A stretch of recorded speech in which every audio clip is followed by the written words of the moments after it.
stopped it. Round one, knockout. Jake Paul, El Gallo de Dorado. Another first-round stoppage for the problem child. He told us round two, but he delivered it 1 round earlier.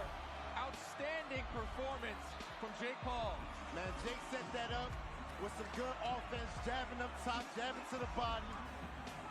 That was a perfect setup, man. He had good... Jake Paul versus Mike Tyson on Netflix. Never thought I'd be saying that in 2024. Yet here we are in a world where a YouTuber can face off against a boxing legend, and somehow it actually makes sense. Main event of the evening, an 8-round test in the cruiserweight. Let's get ready to rumble! Sure, the match was officially set for November 15th, but in typical Netflix fashion, they decided to drop the showdown early because who needs a normal release schedule when Jake Paul's involved? And on the planet, KO punchers of all times, the 2-time heavyweight world champion of the world, Iron Mike Tyson. Now, don't tell me you've been living under a rock and missed it. The fight already happened.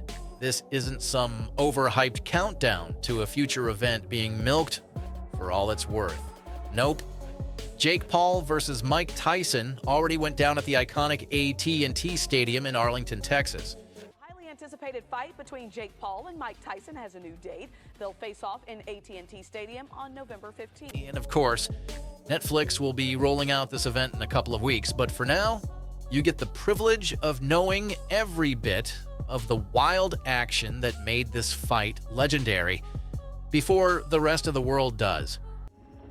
Everyone has a plan until they get punched in the mouth.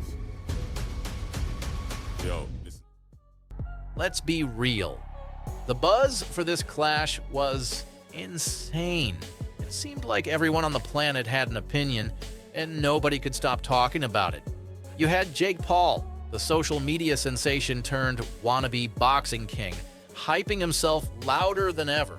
The guy practically strutted into the press conferences, running his mouth and making everyone wonder if he'd finally taken one too many hits to his ego.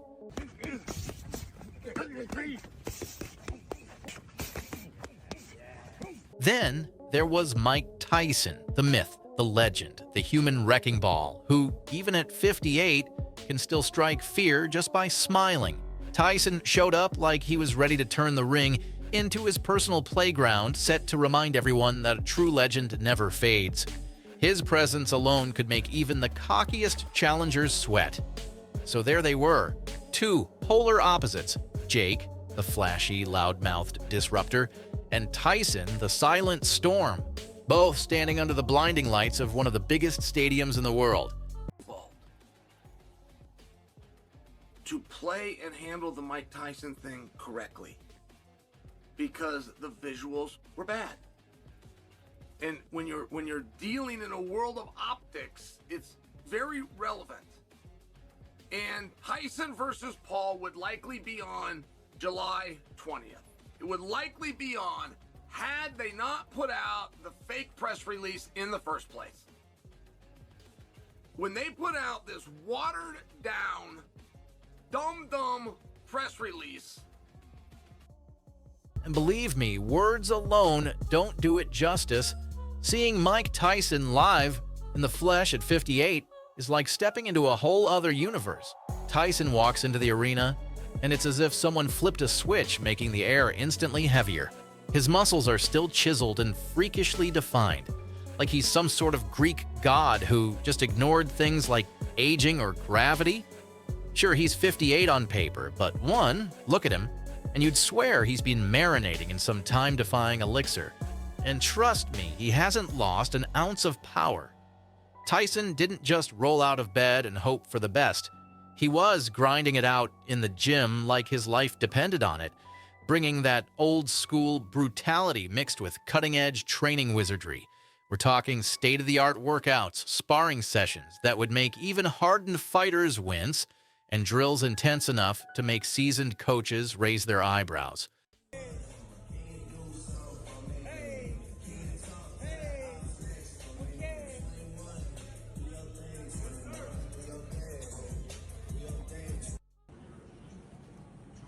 10 days, baby. 10 days. Now think about the contrast.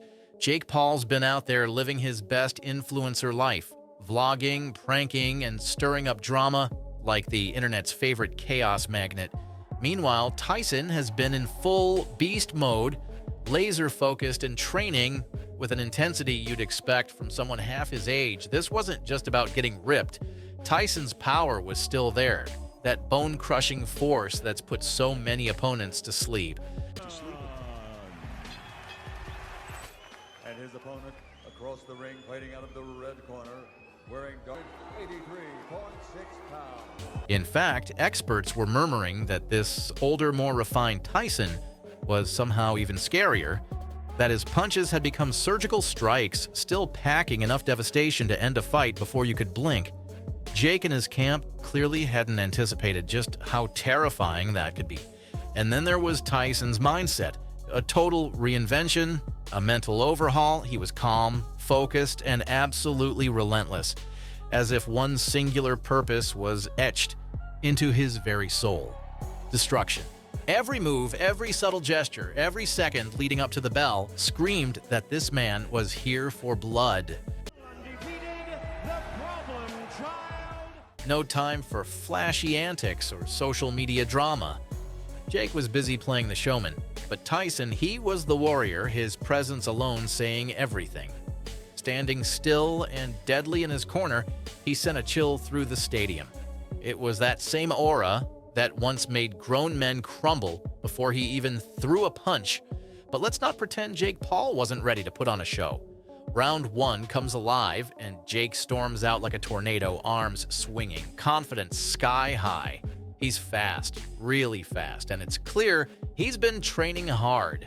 He's bouncing around, loose and cocky, using every edge his youth and height provide. His footwork is sharp, and his jabs snap out with purpose, trying to keep Tyson at a distance like he's thinking, yeah, I've got this. Jake wasn't throwing random punches. He was strategic, determined to prove he wasn't just a loudmouth content creator pretending to be a boxer, and for a moment, it looked like he might just pull it off. The crowd was eating it up, roaring with every punch he landed, convinced they were about to see Jake do the impossible. Meanwhile, Tyson looked almost too calm, like a lion watching a cocky young cub who hasn't yet learned what the jungle is really about. Jake's hits connected, and the noise was deafening. You might almost believe he had this fight in the bag. Almost. He was landing shots, using his reach, moving as if he'd mastered being the aggressor. But Tyson's eyes, they told a completely different story. And they stopped it! Round one, knockout, Jake Paul, El Gallo de Dorado! Another first-round stoppage for the problem child. He told us round two, but he delivered it 1 round earlier. Outstanding performance from Jake Paul. Man, Jake set that up with some good offense, jabbing up top, jabbing to the body. That was a perfect setup, man. He had good... If you've ever watched Tyson in his prime, you know that look.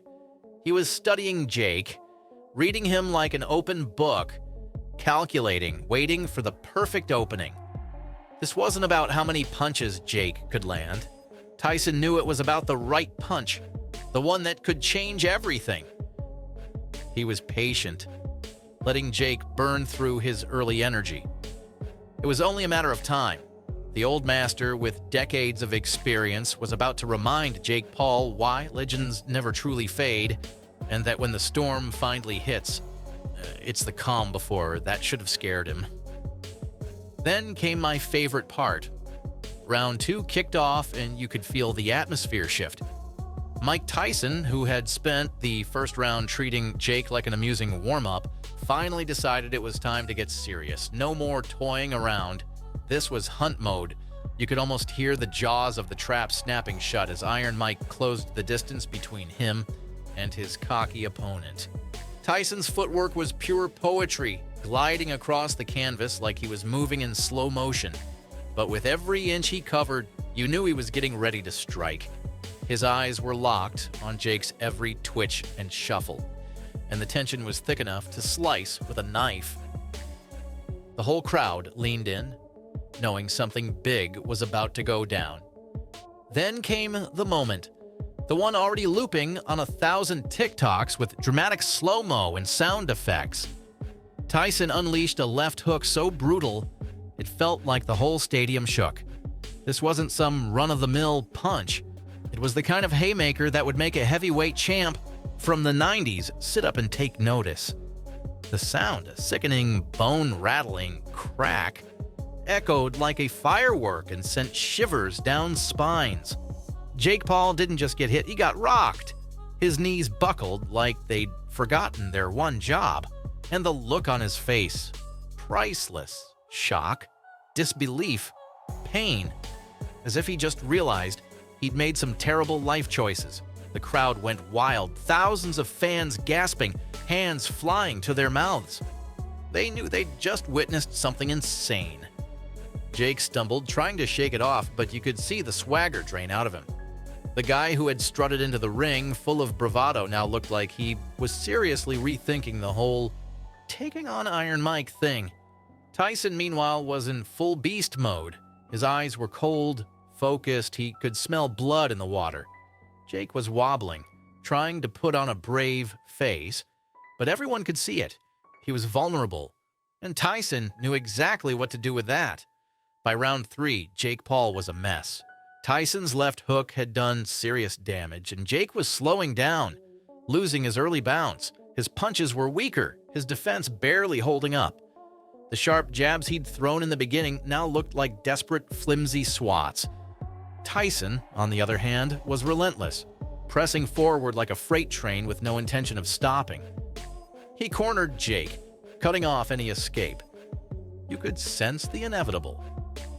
The crowd watched, holding their breath as Jake ran out of tricks and places to run. Then Tyson delivered the grand finale. With masterful timing, he drove a punishing uppercut right into Jake's ribs. The pain on Jake's face was impossible to hide. His guard dropped for just a fraction of a second and Tyson pounced. A monstrous right hand followed, landing square on Jake's jaw. Down he went, crashing to the canvas like a felled tree. The sound of that impact was bone-chilling, and for a moment the entire stadium was silent. Then came an explosion of cheers as people realized they'd just witnessed Jake Paul taken down by a true legend. Jake Paul's used to just running his dick sucker consequence-free all across the internet, but there's certain lines that you do not cross. The experts were right. As much as Jake Paul's fans wanted to believe in an upset, the seasoned voices of boxing saw what was coming. They had called it well before the first bell rang. People like Joe Rogan, who doesn't throw out opinions lightly, had already broken it down for anyone willing to listen.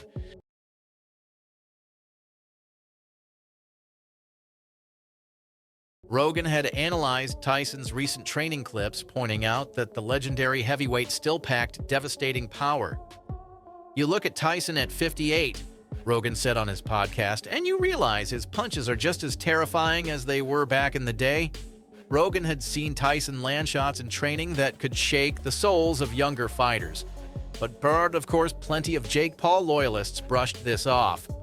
Then there was Michael Bisping, the former UFC middleweight champion who shared his concerns.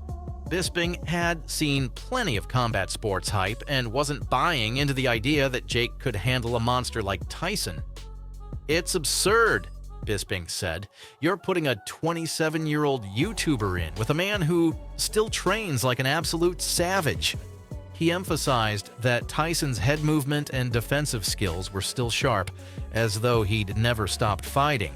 Bisping's analysis focused on how, despite Jake's hustle and ambition, he might not be ready for the brutal reality of facing a legend who's done it all. And like them, plenty of other experts made their predictions, and almost all of those predictions turned out to be spot on.